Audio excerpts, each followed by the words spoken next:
My name is Oliver Bennett, and this is the story of how I discovered my wife's affair through a piece of mail that wasn't meant for me. It's also the story of how I fought back using nothing but the truth, proper legal channels, and a determination to protect my son. What happened to my family might sound like fiction, but every word of this account is real. I'm 39 years old, a freelance graphic designer living in Portland, Oregon's Hawthorne district. My wife Hannah is 36, a curator at the Portland Art Museum. We've been married 13 years and have a 10-year-old son named Lucas, who inherited both our artistic genes and Hannah's stubborn streak. Portland has always been our kind of city. The creative community here embraces people like us, artists, designers, curators who value authenticity over pretension. We bought our Craftsman house 8 years ago for $485,000, and watching it appreciate to around $650,000 has been one of our few smart financial moves. The $2,100 monthly mortgage payment still makes me wince sometimes, especially during slow freelance months, but Hannah's $68,000 from the museum combined with my $75,000 in design work keeps us comfortable. Our life had a rhythm. Hannah would curate exhibitions, attend gallery openings, and schmooze with collectors while I handled the day-to-day design work from my home studio. We collaborated professionally, too. I designed promotional materials for her shows, and she connected me with cultural institutions needing branding work. Lucas thrived in this environment, showing real artistic talent and spending weekends with us visiting museums and art fairs throughout the Pacific Northwest. Looking back, I can pinpoint exactly when things started changing. It was 8 months before everything fell apart, when Hannah got promoted to senior curator. The promotion came with increased responsibility for major exhibitions and, apparently, access to an entirely different social circle. "Oliver, you should see some of the collectors who come through now," Hannah said one evening as she touched up her makeup before heading out to another gallery event. "These people own original Pollocks, Rothkos hanging in their living rooms like it's nothing." "Sounds intimidating," I replied, looking up from the brewery logo I was designing. "Want me to come with you tonight?" "Oh, this one's pretty exclusive. Board members and major donors only." She kissed my forehead. "Rain check?" The rain checks started piling up. Hannah's schedule became packed with evening gallery events, weekend art installation supervisions, and private collector dinners. She began talking about artists and pieces I'd never heard of, using terminology that felt increasingly foreign. When I'd try to contribute to these conversations, she'd get this look, not quite condescending, but close enough to sting. "It's different when you're working with people at this level," she'd explain. "The stakes are higher, the conversation's more sophisticated." I told myself it was just career growth, that she was finding her place in Portland's upper echelons of the art world. But I couldn't shake the feeling that she was also finding reasons to exclude me from that world. The name James Sterling first came up about 7 months ago. "There's this sculptor from Seattle who's been coming down for our exhibitions," Hannah mentioned over dinner. "James Sterling. He's talking about making some significant donations to the museum." "What kind of sculptor?" Lucas asked, always interested in different art forms. "Contemporary metalwork? Abstract pieces?" "Very expensive." Hannah's eyes lit up in a way I hadn't seen in months.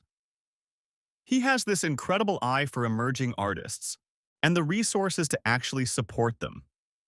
Lucas nodded, but I noticed Hannah didn't actually describe the art itself, just its price tag and the artist's resources. That struck me as odd for someone who usually talked about artwork with passion and technical knowledge. James Sterling's name started appearing in Hannah's conversations with increasing frequency. He was donating pieces to the museum. He was funding an upcoming retrospective. He was taking Hannah and other curators to private studio visits. He had opinions about exhibition layouts that Hannah found incredibly insightful. "Maybe I should meet this guy," I suggested one Saturday morning as Hannah prepared for another James Sterling-related event. "He sounds like someone who might need design work." "Oh, I don't think he's really looking for that kind of thing," Hannah said quickly. His aesthetic is very specific, high-end gallery material, you know? I didn't know, actually. But I was beginning to understand that my commercial design work, the brewery logos, small business branding, concert posters, was being categorized as something lesser in Hannah's evolving worldview. The financial secrecy started around the same time. Hannah opened a separate health savings account, claiming it was for work-related medical expenses that might come up during stressful exhibition periods. She also got a new credit card with paperless billing. Just trying to organize things better, she explained when I noticed the new card in her wallet. Keep work expenses separate from family stuff. It made sense on the surface. Hannah had always been organized about finances, and with her increased responsibilities, having clear expense tracking seemed reasonable. But when I asked to see the statements to understand our overall budget, she'd wave me off. It's mostly just work dinners and transportation to collector meetings. Nothing you need to worry about.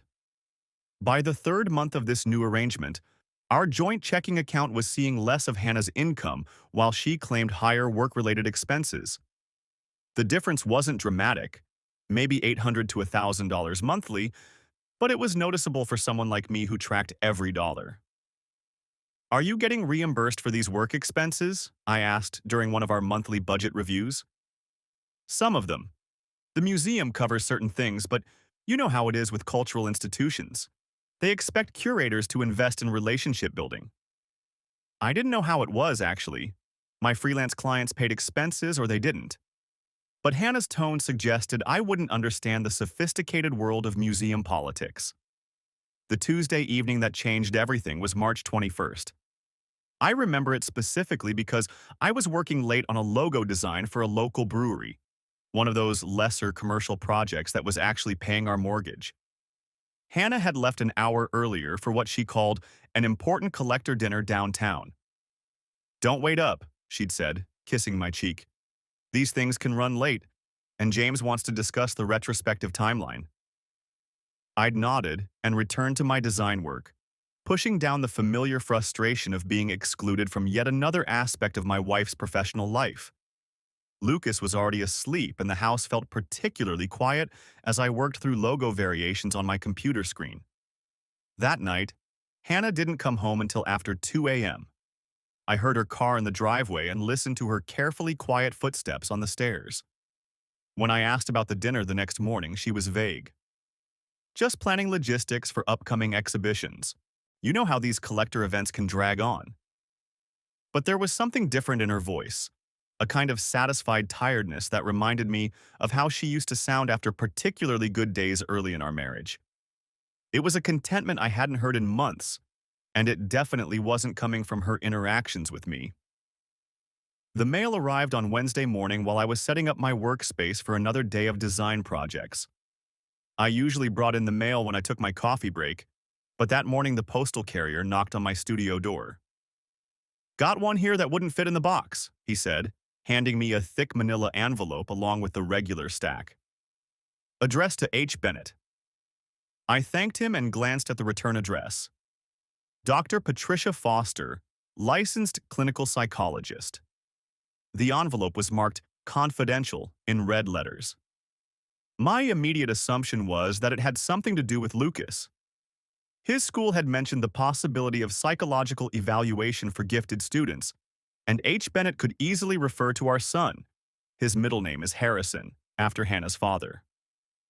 Without thinking much about it, I opened the envelope to see what kind of assessment or appointment scheduling it might contain. The first document I pulled out made my stomach drop. It was a therapy session summary, clearly marked with Hannah's full name and our home address. The header indicated it was from Dr. Patricia Foster's clinical practice, dated 6 months ago. Below that, in clinical language that seemed to detach itself from the reality of my life, was a summary of my wife's mental state and the reason for her therapy sessions. Patient expresses significant guilt over ongoing deception of spouse regarding extramarital relationship. Reports relationship with Jay becoming serious, discussing relocation arrangements, Patient demonstrates classic symptoms of anxiety related to maintaining dual commitments while planning exit strategy. I read those words 3 times before they fully registered. Then I sat down heavily in my desk chair and read the entire document. Hannah had been seeing Dr. Foster for weekly therapy sessions for 6 months. The clinical notes documented her struggle with guilt over lying to me, her growing emotional investment in someone identified only as Jay, and her anxiety about the financial implications of leaving our marriage. There were references to previous sessions, treatment plans, and insurance claims I'd never seen. With shaking hands, I went through the rest of the envelope's contents. There was an insurance claim form showing Dr. Foster's practice billing our insurance company for weekly sessions at $160 each. There was also a treatment summary indicating Hannah's therapy had begun 10 months ago, initially focused on work stress and relationship anxiety, but evolving into sessions about managing deception and planning life transitions. 10 months. Hannah had been planning to leave our marriage for 10 months while I'd been worrying about whether we could afford Lucas's art classes. I pulled out my laptop and logged into our insurance account.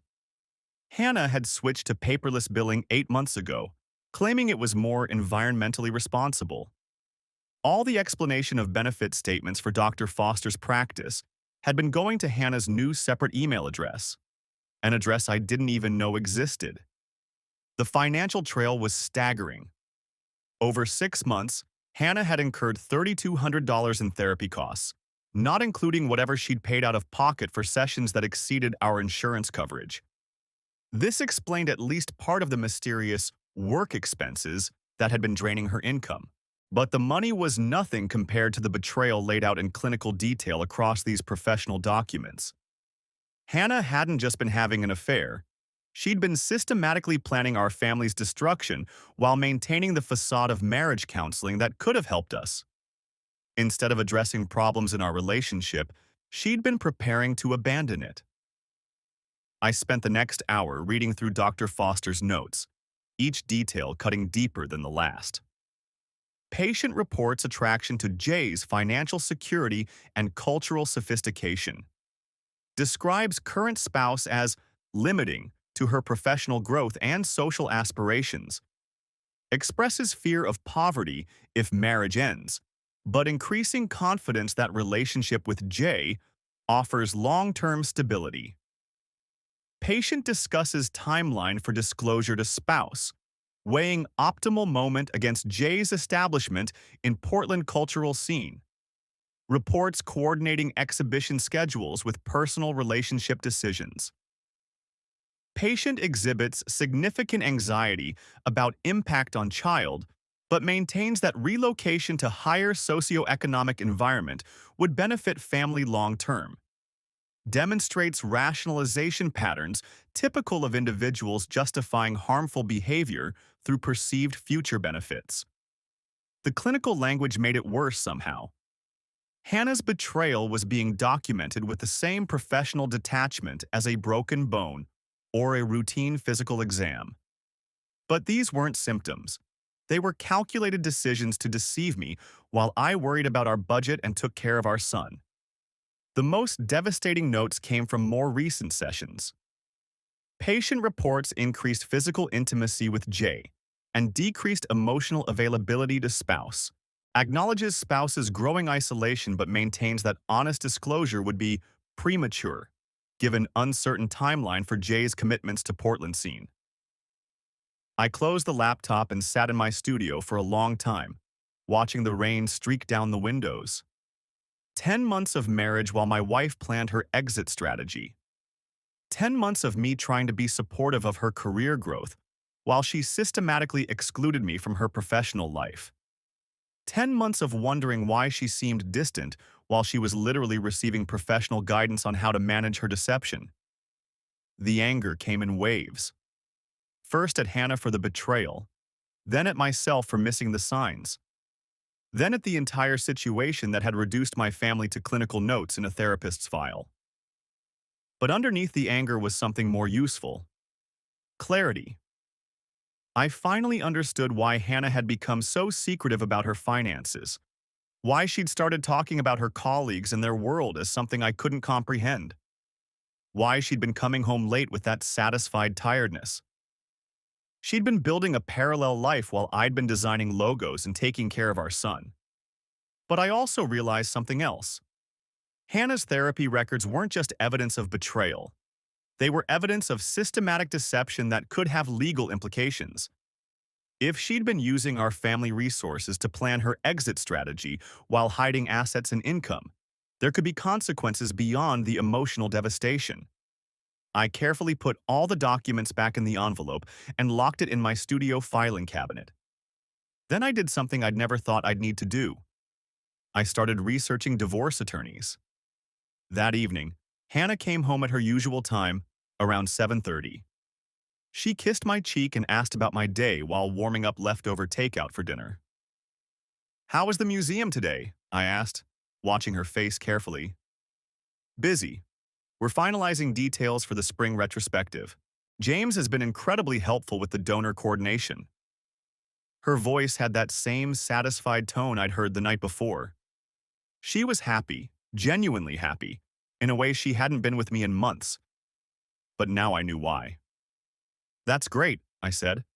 "Sounds like he's really invested in the museum's success." He is. It's refreshing to work with someone who really understands the vision for what we're trying to accomplish. The casualness of her deception was almost more shocking than the affair itself. Hannah was sitting at our kitchen table, eating food I'd paid for, talking about her lover's involvement in her career while our son did homework upstairs. And she was doing it with the same tone she might use to discuss grocery lists or weekend plans. "I might be late tomorrow night too," she continued. "We're meeting with some potential new donors for the contemporary collection." "Of course," I said. "Take your time." She smiled at me with what looked like genuine affection, and I realized that Hannah had become an expert at compartmentalization. She could betray our marriage in the afternoon and feel genuinely loving toward me in the evening, because in her mind these were separate aspects of her life. The therapy records had documented this pattern, her ability to maintain emotional distance from the consequences of her actions by treating them as distinct and unrelated events. But I was done being compartmentalized. That night, after Hannah fell asleep beside me, I lay awake planning my next moves.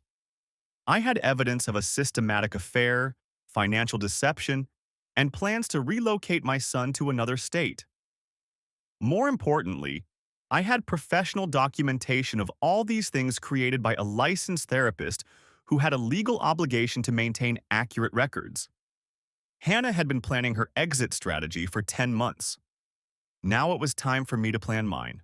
The next morning, I called Michael Torres, a divorce attorney whose name I'd found through an online search of Portland family law practices. His receptionist scheduled me for a consultation that afternoon during Lucas's school hours. Torres's office was in a downtown building that managed to feel both professional and approachable. The man himself was probably 50, with graying hair and the kind of steady demeanor that suggested he'd seen every possible variation of marital disaster. "Mr. Bennett," he said, shaking my hand. "What brings you in today?" I pulled out the envelope and placed it on his desk. "My wife's been having an affair for 10 months. She's been seeing a therapist to help her manage the deception, and I accidentally received her therapy records in the mail." Torres raised an eyebrow. "That's an unusual way to discover infidelity. How did you come to have these records?" I explained the mail delivery error and my assumption about Lucas's evaluation. Torres nodded and carefully reviewed each document, taking notes as he read. "These are legitimate clinical records," he said after 20 minutes, "created by a licensed therapist for therapeutic purposes. The question is whether they're admissible in divorce proceedings and what they tell us about your wife's behavior." "What do they tell you?" "Several things. First, your wife has been systematically planning to end your marriage while maintaining the appearance of commitment. Second, she's been using family resources to facilitate this deception. Third, She's considering relocating your son to another state without your knowledge or consent. He looked up from the notes. Oregon is a no-fault divorce state, which means the adultery itself won't affect property division. But financial misconduct and child welfare issues are different matters. Torres explained that Oregon divorce law focused on equitable distribution of assets and the best interests of children. While Hannah's affair wouldn't directly impact our property settlement, her financial deception could. The money she'd spent on therapy to manage her affair, plus any other undisclosed expenses related to her relationship with Jay, could be considered dissipation of marital assets. The bigger concern is the child custody implications, Torres continued. If your wife is planning to relocate your son without proper legal procedures, that suggests either poor judgment or willful disregard for his stability. Family courts take that very seriously. He recommended that I immediately issue a spoliation letter to Dr. Foster's office, legally requiring them to preserve all therapeutic records related to Hannah's treatment. This would prevent any attempt to destroy or alter evidence if Hannah became aware of my knowledge. I also want to understand the scope of your wife's deception, Torres said. These therapy records suggest financial misconduct, but we need to document the full extent. I recommend a complete audit of your family finances, including any accounts or expenses you might not be aware of. Torres explained that my next steps should be methodical and legally sound. First, preserve all evidence. Second, document the financial misconduct. Third, investigate Hannah's plans regarding Lucas's potential relocation. Fourth, prepare for custody evaluation if necessary. One more thing, Torres said as I prepared to leave. You mentioned your wife works at the Portland Art Museum and that this J person is apparently involved in exhibition planning. If there's a professional relationship between a curator and a donor that's influencing museum decisions, there could be ethical violations involved. Cultural institutions have strict conflict of interest policies. This hadn't occurred to me, but it made sense.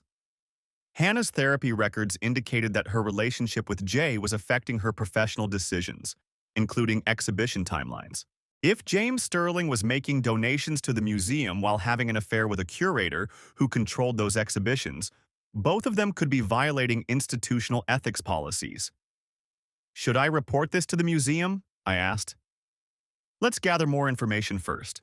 If we're going to raise professional ethics concerns, we want to be certain of our facts and timing. I left Torres's office with a clear plan and a growing sense of control over the situation. For 10 months, Hannah had been managing our family's dissolution through careful planning and professional guidance. Now I had professional guidance too, and unlike Hannah's therapist, my attorney was focused on protecting my rights rather than enabling my deception.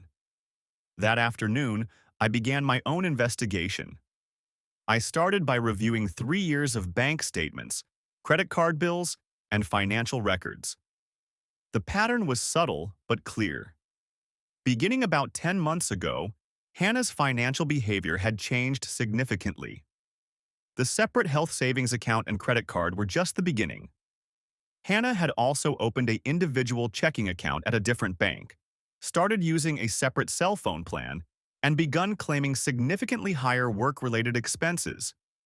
Over the past 10 months, she'd diverted approximately $8,000 in family income toward expenses I couldn't account for. But the financial investigation revealed something else interesting. I found records of several large charitable donations made to the Portland Art Museum by James Sterling's foundation, all clustered around specific dates that corresponded to Hannah's exhibition announcements. In September, Sterling donated $150,000 3 days before Hannah announced the contemporary sculpture exhibition. In December, his foundation contributed $200,000 the week before the retrospective exhibition was formally approved. The pattern was too precise to be coincidental. Sterling was making strategic donations immediately before receiving favorable curatorial decisions from Hannah. This looked less like cultural philanthropy and more like a systematic quid pro quo arrangement. I called Torres and shared my findings. "This is exactly what I was hoping we wouldn't find," he said. "Your wife isn't just having an affair. She's potentially involved in a conflict of interest that could constitute professional misconduct. Museums have very strict policies about curator-donor relationships specifically to prevent this kind of situation." Torres recommended that I compile a comprehensive timeline of Sterling's donations, Hannah's exhibition decisions, and the development of their personal relationship. If the correlation was as clear as it appeared, we would have grounds for formal complaints to the museum's ethics committee and board of trustees. "This changes the scope of what we're dealing with," Torres explained. "Your wife's affair isn't just a personal betrayal. It's potentially a professional ethics violation that could affect her career and reputation in the cultural community." That evening, I looked up James Sterling online for the first time. What I found confirmed my worst suspicions and added new dimensions to the betrayal I was uncovering. James Sterling was 41, a successful sculptor whose work sold in galleries throughout the Pacific Northwest. But his real wealth came from technology investments that had made him wealthy enough to become a serious art collector and cultural philanthropist. His social media presence showed a man who clearly enjoyed displaying his wealth and cultural influence. More importantly, his foundation's giving pattern showed a clear strategy of cultural investment designed to build his reputation and influence within the Pacific Northwest arts community. His donations weren't random acts of philanthropy. They were strategic investments in cultural institutions where he wanted board positions and naming opportunities. Sterling had been following this pattern throughout Washington and Oregon for 3 years, making substantial donations to museums in exchange for increasing influence over their operations. The Portland Art Museum was apparently his latest target, and Hannah was either a willing participant or an unwitting tool in his strategy. But the personal photos on his social media told a different story. Starting about 8 months ago, Sterling's posts began featuring Portland locations, restaurants, and cultural events. He was spending significant time in our city, far more than would be necessary for occasional donor meetings. Several photos showed him at gallery openings I knew Hannah had attended, though she wasn't visible in any of them. The timeline was becoming clear. Sterling had targeted the Portland Art Museum as his next cultural investment opportunity. He'd identified Hannah as the curator most likely to facilitate his goals, and he'd systematically developed a personal relationship with her to ensure his continued access and influence. Whether Hannah had initially understood Sterling's strategy or genuinely believed she was experiencing an organic romantic relationship, she was now trapped in a situation that compromised both her professional integrity and our family's stability. But I was beginning to see that Hannah and Sterling had made a crucial error. They'd assumed that their relationship could remain secret while Sterling's donations became public. They hadn't considered that the correlation between his giving and her curatorial decisions would be visible to anyone who cared to look. And they hadn't anticipated that someone with both access to information and motivation to investigate might discover their pattern. That someone, it turned out, was me. The next phase of my investigation required more careful planning. I needed to document the full scope of Hannah and Sterling's professional relationship without alerting them to my knowledge. I also needed to understand the exact nature of their personal relationship and whether Hannah was planning to relocate Lucas without my consent. Torres had recommended hiring a private investigator, but I decided to start with information that was already publicly available. Hannah's work calendar was accessible through the museum's website, and Sterling's social media posts were public. By cross-referencing their schedules with financial records and Hannah's claimed work events, I could build a comprehensive timeline of their relationship. What I discovered was a pattern of deception that went far beyond occasional affairs. Hannah and Sterling had been coordinating their schedules for months, using museum business as cover for personal meetings. Sterling's donor consultation sessions with Hannah always seemed to occur at expensive restaurants during dinner hours. His private studio visits with her took place on weekends when I was home with Lucas. His Exhibition planning meetings happened during times when Hannah told me she was working late. They weren't just having an affair, they were conducting a full-scale relationship while using museum business and Sterling's donor status as justification for their time together. But the most disturbing discovery came when I cross-referenced Hannah's therapy appointment dates with her work calendar. Dr. Foster's clinical notes indicated that Hannah's therapy sessions focused heavily on managing deception and planning life transitions. These sessions were occurring on days when Hannah told me she was attending curator training workshops or professional development seminars. Hannah hadn't just been deceiving me about her affair. She'd been using fabricated professional commitments to attend therapy sessions designed to help her become better at deceiving me. The systematic nature of this deception was breathtaking in its calculated cruelty. By this point, I had enough evidence to proceed with legal action. But Torres recommended one more step before we moved forward: understanding the museum's internal policies and procedures for handling curator-donor conflicts of interest. If we're going to file complaints against your wife and Sterling, we want to make sure we understand exactly which policies they violated and what the consequences should be, he explained. Museums take these ethics issues very seriously, but they also want to protect their reputations. We need to present our concerns in a way that gives them no choice but to take action.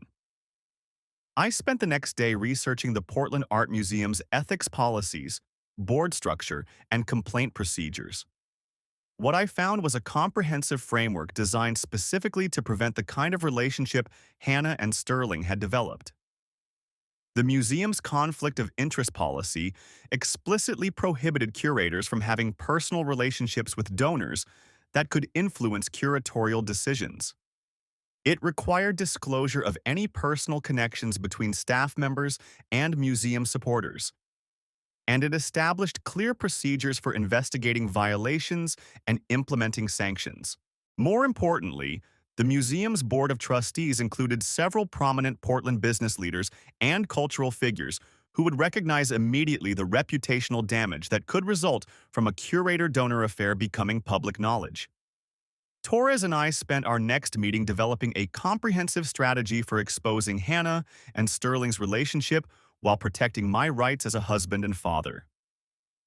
We're going to take a multi-pronged approach, he explained.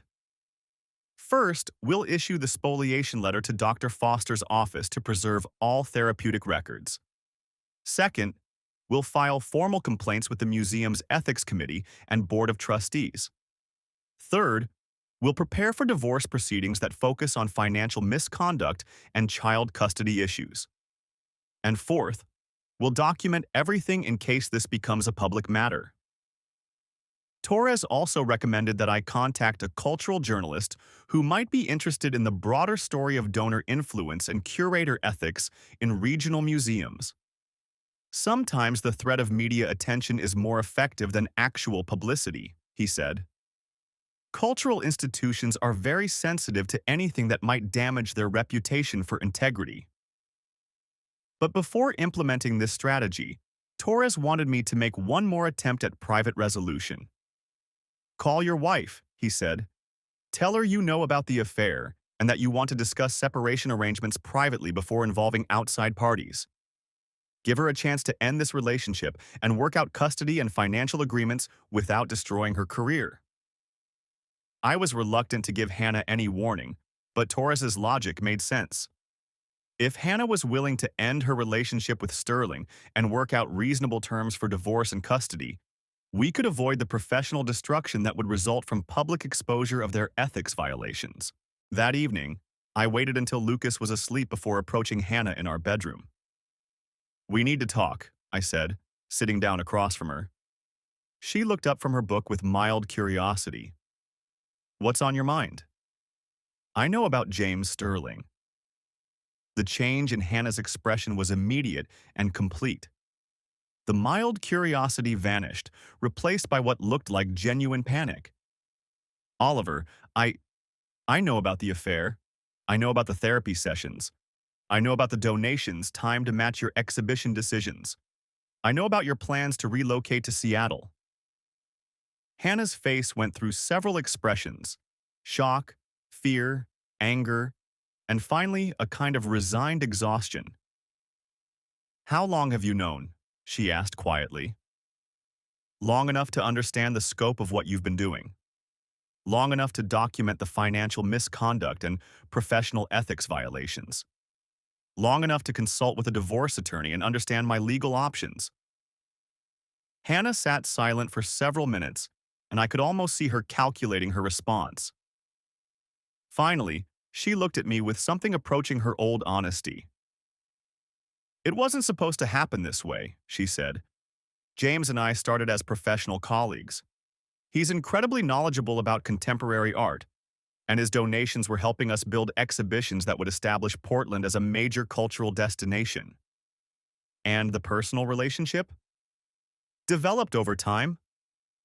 "Oliver, you have to understand, James represents opportunities I've never had, not just financially, but intellectually and professionally. He's connected to galleries and collectors throughout the country. He could help my career in ways that staying in Portland never could. While you used our family resources to plan your exit strategy." Hannah's defensiveness flared. "I've been supporting this family for 13 years. Every decision I made was about building a better future." "For whom?" "Because from where I'm sitting, it looks like you've been building a better future for yourself while systematically deceiving your husband and son." We talked for another hour, but it became clear that Hannah had convinced herself that her deception was justified by her potential future with Sterling.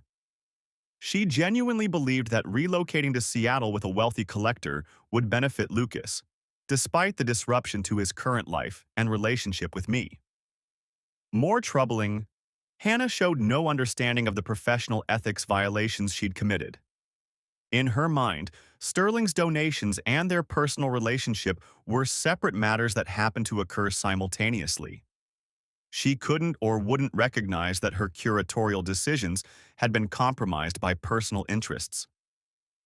"I've given you an opportunity to end this relationship and work out reasonable separation terms privately," I said finally.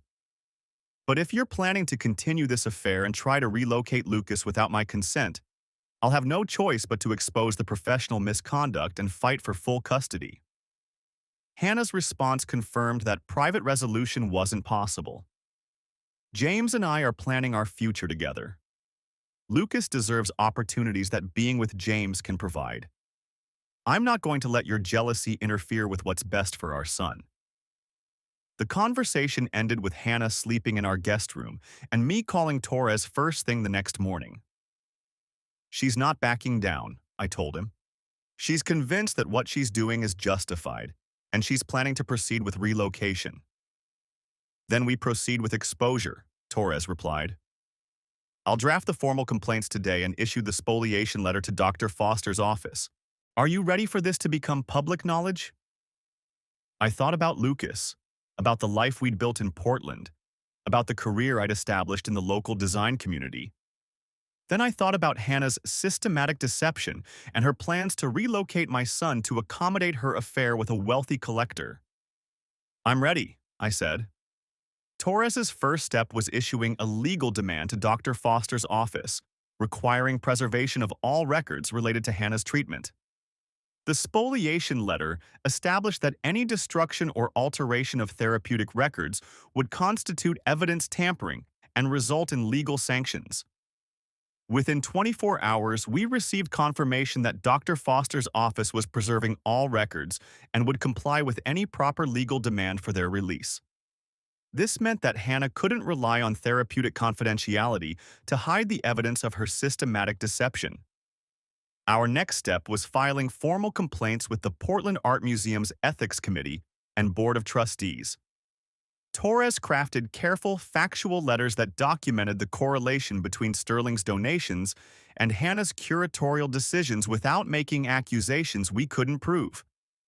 The complaint focused on 4 main points. First, Hannah had failed to disclose a personal relationship with a major donor. Second, her curatorial decisions appear to have been influenced by personal interests rather than institutional mission. Third, Sterling's donation pattern suggested coordination with exhibition planning that could constitute quid pro quo arrangements. Fourth, both parties had violated museum policies designed to maintain public trust in the institution's integrity.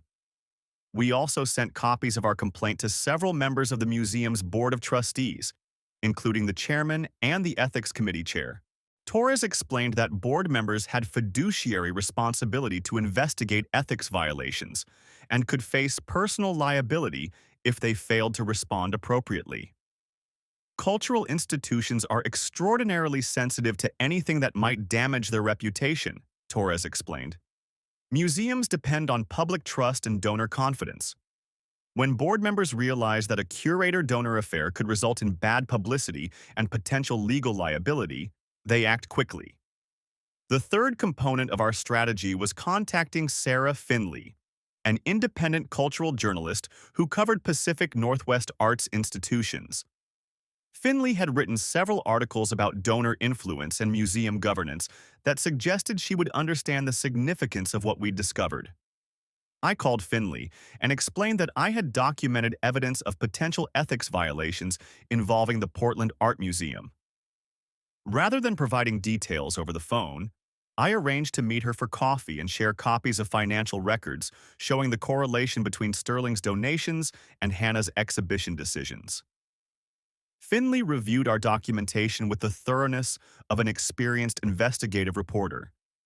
She asked pointed questions about our evidence, confirmed details about museum policies, and clearly understood the broader implications of what we'd uncovered. "This isn't just about your personal situation," she said after reviewing our timeline. "If a major donor is coordinating his giving with a curator's personal relationship, that raises questions about institutional integrity that affect every museum in the region." Finley agreed to investigate the story further, with the understanding that she would verify all facts independently before publication. Torres had advised me to share only publicly verifiable information with the journalist, avoiding any details about Hannah's therapy records or our private conversations. "The goal isn't to destroy your wife's reputation," Torres explained. "The goal is to establish that museum policies were violated and that appropriate consequences should follow. If the museum responds appropriately to our complaints, there may be no need for media attention. But we wanted the threat of media attention to ensure that the museum took our complaints seriously." The museum's response was swift and professional. Within 48 hours of receiving our complaint, the ethics committee chair contacted Torres to schedule a formal interview. The board chairman also called to express the institution's commitment to investigating all ethics concerns thoroughly and transparently. Hannah was placed on paid administrative leave pending the completion of the ethics investigation. The museum's legal department reviewed all donation records and exhibition decisions for the past year, looking for patterns that might indicate compromised curatorial judgment. Sterling's response was more defensive. His attorney contacted the museum threatening to withdraw all future donations if the investigation continued. This threat backfired spectacularly, confirming that Sterling viewed his donations as leveraging tools rather than expressions of genuine philanthropic interest. The Board of Trustees met in emergency session to review the situation and develop an appropriate response. According to Sarah Finley's reporting, several board members expressed concern that Sterling's threats revealed exactly the kind of donor manipulation the museum's ethics policies were designed to prevent. Meanwhile, Hannah's professional isolation began immediately. Other Portland cultural institutions quietly distanced themselves from any association with the controversy. Gallery owners who had previously sought her curatorial input stopped calling. Professional invitations dried up as the arts community waited to see how the investigation would resolve. Sterling tried to manage the damage by claiming that his donations were unrelated to his personal relationship with Hannah. But the timeline we documented made this claim implausible. His giving pattern was too precise and the timing too convenient to be coincidental. More damaging for both of them was the discovery that Sterling had been following this same pattern of strategic giving at other regional museums. His foundation's donation records showed similar clusters of contributions immediately before receiving favorable treatment from cultural institutions throughout Washington and Oregon. This pattern suggested that Sterling's affair with Hannah wasn't an isolated incident, but part of a broader strategy of using personal relationships to influence cultural institutions. The Portland Art Museum's board realized they were dealing with a sophisticated manipulation scheme rather than a simple ethics violation. The museum's final report concluded that both Hannah and Sterling had violated institutional policies regarding curator-donor relationships. Hannah had failed to disclose a personal relationship that affected her professional judgment. Sterling had used donations to influence curatorial decisions through improper personal relationships.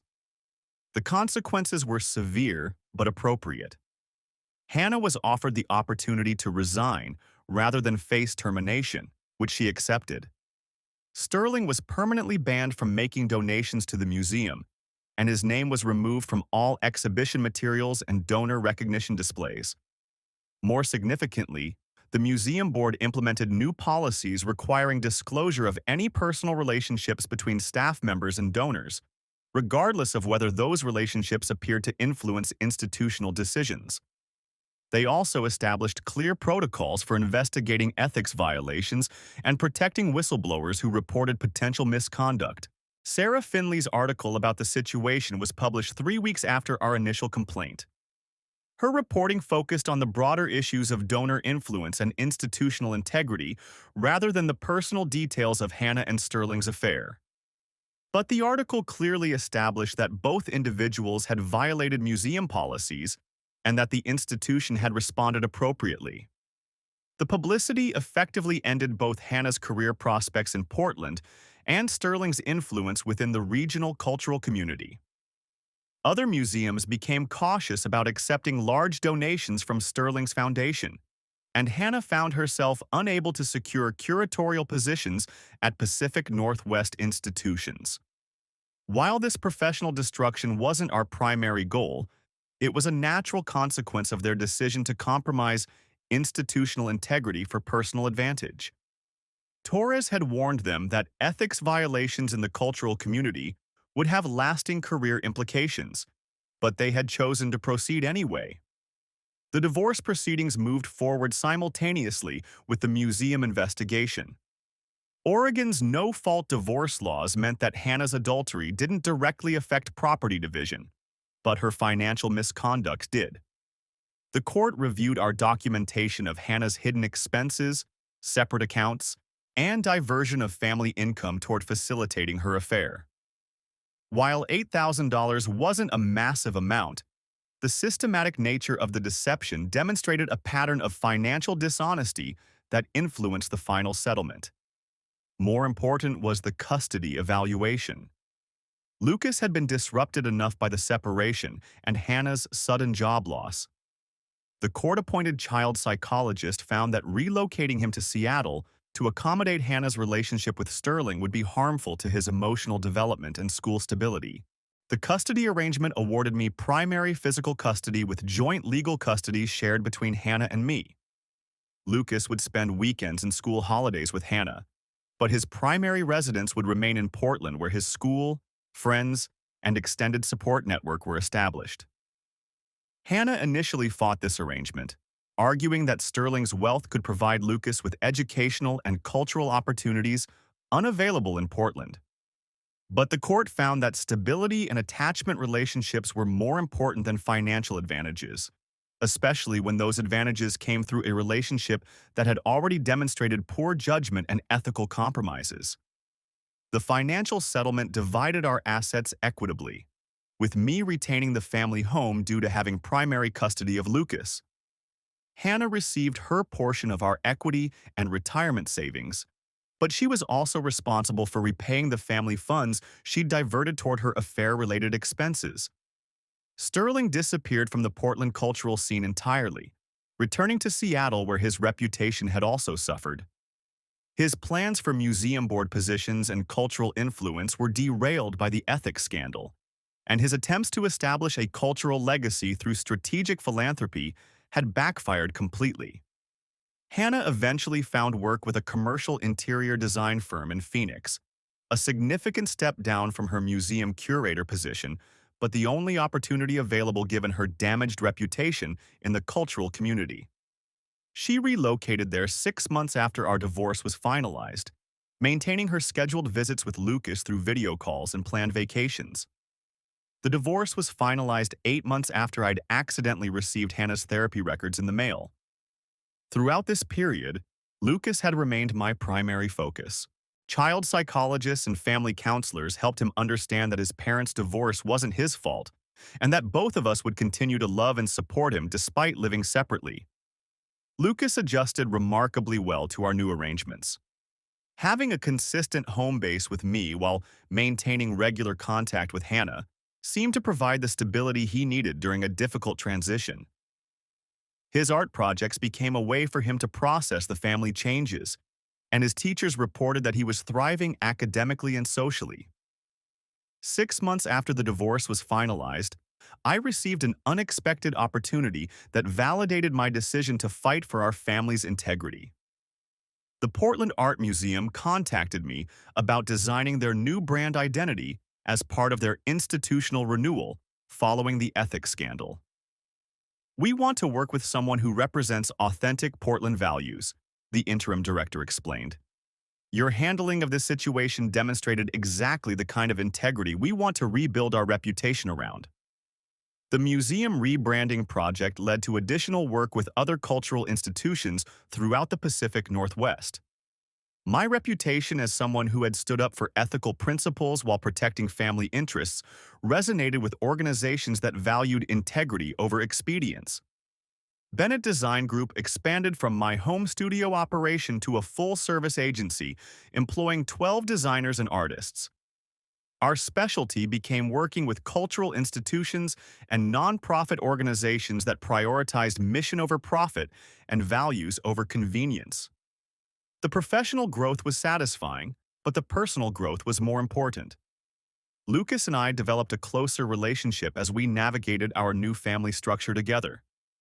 He learned that standing up for what's right sometimes requires difficult decisions, but that integrity ultimately protects the things that matter most.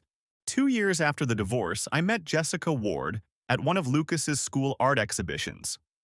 She was an elementary art teacher whose passion for education and authentic commitment to helping children develop their creativity reminded me of what I'd valued most about Portland's cultural community.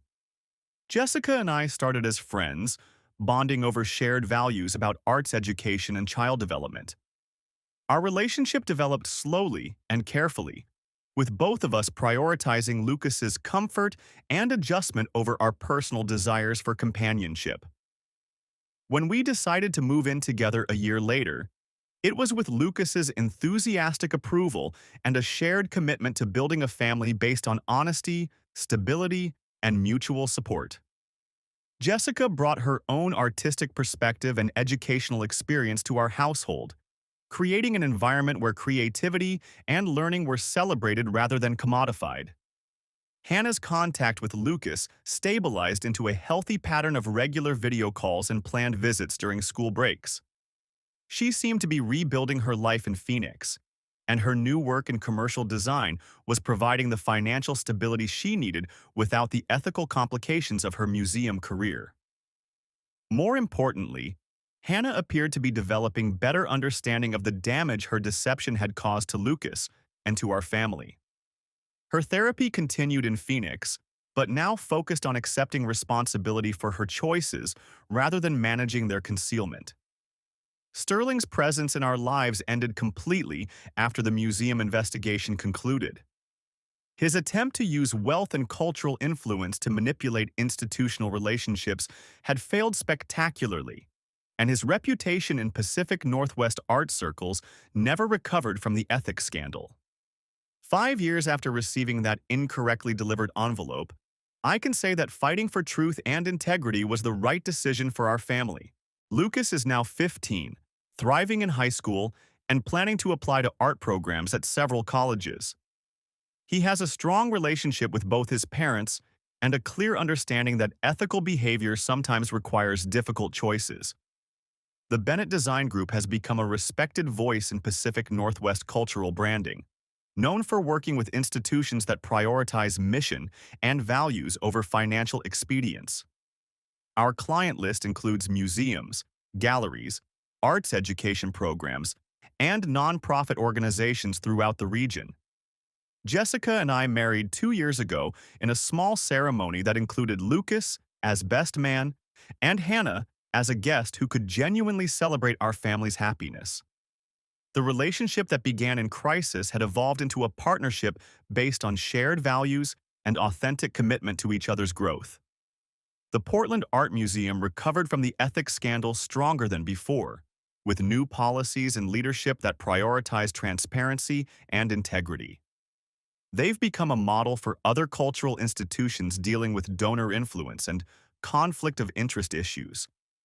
Hannah remarried last year to a fellow designer in Phoenix, and their relationship appears to be based on honesty and shared professional interests rather than financial opportunity or social advancement.